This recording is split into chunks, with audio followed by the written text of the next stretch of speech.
Hello students, this is Dr. Vibha Tiwari, Assistant Professor of English, Chaudhry Balluram Godara, Government Girls College, Sriganganagar. Students, in my previous video, I had told you people that I'll be starting a series of videos on popular figures of speech. So, today I'm going to take up simile and metaphor. First of all, simile, to be more precise, I'm taking simile first, and by one I'll be taking the rest of them. So let's try to know something about this figure of speech. If we talk about you can say definition of simile, then simile is a figure of speech in which two things are directly compared. That means simile and metaphor, both of them deal with comparison. And it is this figure, simile is basically that figure of speech in which there is a direct comparison between two different objects. So obviously there must be something common, some common factor must be there which serves as the basis of that comparison. And the objects which are compared, they should be different from one another. We cannot compare identical things until unless there is some difference. So on the whole, I must say two objects which are quite different from one another, having some or one common factor, can be compared together, and if they are compared together, the figure of speech that involves in that particular situation is simile or metaphor. But there is a difference between the two. When we are using simile, we'll be having connecting words. That means the two objects or the two events will be linked together by using the words like or as. Another, you can say, definition of this is a simile shows a likeness or comparison between two objects or events. That I told you earlier, that two different objects or events are compared together, and the point of comparing is the likeness between the two. And it is introduced in a particular composition by using the words like, as, or as, and so. Now, why do we use it? What is the purpose that is being served by simile? So simile's beauty is that it helps us to imagine clearly what the writer is trying to say. See, when we are using comparative things, then one feels connected to those objects or events, and this sense of connectivity gives the reader a sort of bond which makes him or her associated with the written composition. So poets and writers use similes to make their writing come alive. It's very natural. If you are able to feel the connection between that composition, if you are able to make a mental picture of that composition, naturally that thing will be appearing quite alive to you. Now, what is the importance of using similes? What purpose do they serve? The first and the foremost thing is they make the language more creative, descriptive, and entertaining. See, you can say a lot of things by using few words if you are using this figure of speech. No doubt it is very entertaining. I told you earlier that it enhances the creativity and one feels connected to the composition.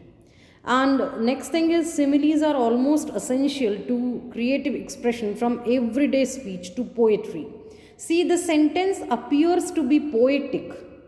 It lends a poetic beauty to a written composition. Though that might be a prosaic work, even then that will appear poetic to us if we are using this figure of speech. Now let's have the whole thing in Hindi. So students, हम पढ़ेंगे जो मैंने आपको पहले कहा था कि अब के बाद के जो वीडियोस रहेंगे वो हम एक एक करके फिगर्स ऑफ स्पीच को लेंगे.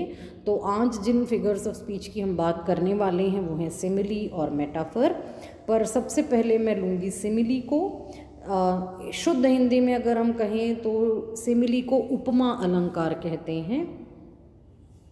सिमिली आखिर है क्या? तो सिमिली वो फिगर ऑफ स्पीच है जिसमें दो चीज़ों को कंपेयर किया जाता है, दो बिल्कुल अलग अलग चीज़ों को कंपेयर किया जाता है, लेकिन यहाँ ये चीज़ ध्यान रखनी है कि उन अलग अलग चीज़ों में कोई ना कोई चीज़ एक जैसी होनी चाहिए जो कि तुलना का आधार बनती है। यानी तुलना करनी है दो अलग अलग चीज़ों की, ये तो हम सब बहुत अच्छे से जानते हैं कि दो बिल्कुल एक जैसी चीज़ों की हम तुलना नहीं कर सकते, कुछ ना कुछ डिफरेंस होना चाहिए। और अगर दोनों चीज़ें बिल्कुल अलग अलग हैं तो उनमें कुछ ना कुछ कॉमन होना चाहिए जिसकी वजह से उनकी तुलना हो सके। और हम उस तुलना को करने में यदि लाइक और या एज और सो शब्दों का प्रयोग करते हैं तो वहाँ पर सिमिली है, क्योंकि मेटाफर और सिमिली दोनों तकरीबन एक जैसे ही हैं, दोनों फिगर्स ऑफ स्पीच में कंपैरिजन इन्वॉल्व्ड है, लेकिन जो बेसिक अंतर है दोनों के बीच में वो यही है कि अगर वाक्य में सिमिली का प्रयोग किया जाना है, कंपैरिजन के लिए सिमिली का आप इस्तेमाल कर रहे हैं, तो आपको कनेक्शन के लिए, वो कनेक्शन शो करने के लिए, वो लिंक शो करने के लिए लाइक एज और एज एंड सो का प्रयोग करना पड़ेगा। वही बात है कि सिमिली जो है कंपैरिजन में तुलना में लाइकनेस को, यानी एक रूपता को, एक जैसी चीज़ को इंगित करती है, बताती है दो बिल्कुल अलग अलग चीज़ों में या घटनाओं में, और इसके लिए लाइक एज और एज सो शब्दों का प्रयोग किया जाता है। इसकी खूबसूरती ये है कि सिमिली के प्रयोग से हमें इमेजिनेशन की सुविधा रहती है, हम साफ साफ चीज़ को कल्पना कर पाते हैं, जिस चीज़ के बारे में बात की जा रही है उसकी दिमाग में एक तस्वीर बना पाते हैं और हम समझ पाते हैं कि राइटर आखिर क्या कहना चाहता है।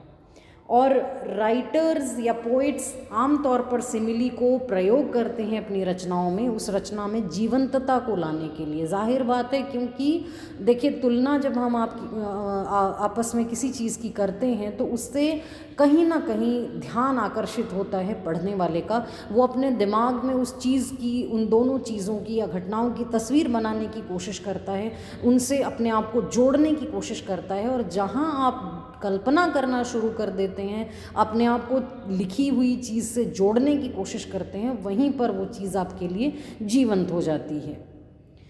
अगर हम बात करें कि भाई महत्व क्या है सिमिली का, तो सबसे पहला महत्व ये है कि ये भाषा को रचनात्मक, विवरणात्मक और मनोरंजक बनाते हैं। यानी इनके प्रयोग से कोई भी चीज़ को ज़्यादा, मतलब ये गागर में सागर भरने का काम करते हैं। पहली बात, किसी चीज़ को डिस्क्राइब करने के लिए अगर आपको बहुत से शब्दों का प्रयोग करना है तो उनकी बजाय आप किसी एक चीज़ से, किसी एक शब्द से उस चीज़ को आप बता सकते हैं। मैं एग्ज़ाम्पल यहाँ नहीं लूँगी क्योंकि मैं बहुत डिटेल में आपके साथ एग्ज़ाम्पल्स अपने नेक्स्ट वीडियो में शेयर करूँगी। ये चीज़ में मनोरंजन पैदा करते हैं, कैसे पैदा करते हैं ये मैंने आपको बताया कि चीज़ आकर्षित करती है, आपको लिखित सामग्री आपको आकर्षित करती है या वो बोली गई सामग्री आकर्षित करती है। और जब आप अट्रैक्ट होते हैं उस चीज़ की तरफ, आप पढ़ने पर बाध्य होते हैं, तो आपके दिमाग में एक तस्वीर सी खिंचती है और वो चीज़ कहीं ना कहीं आपको जोड़ती है, आपको आनंद देती है।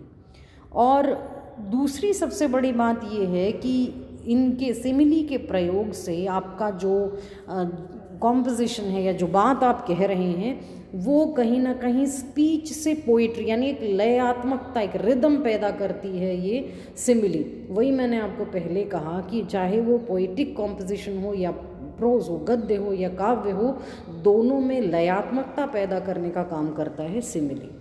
तो सिमिली के बारे में मेरा ख्याल है आपको ये जानकारी समझ में आई होगी। अपने नेक्स्ट वीडियो में मैं इनके एग्जाम्पल्स लूँगी।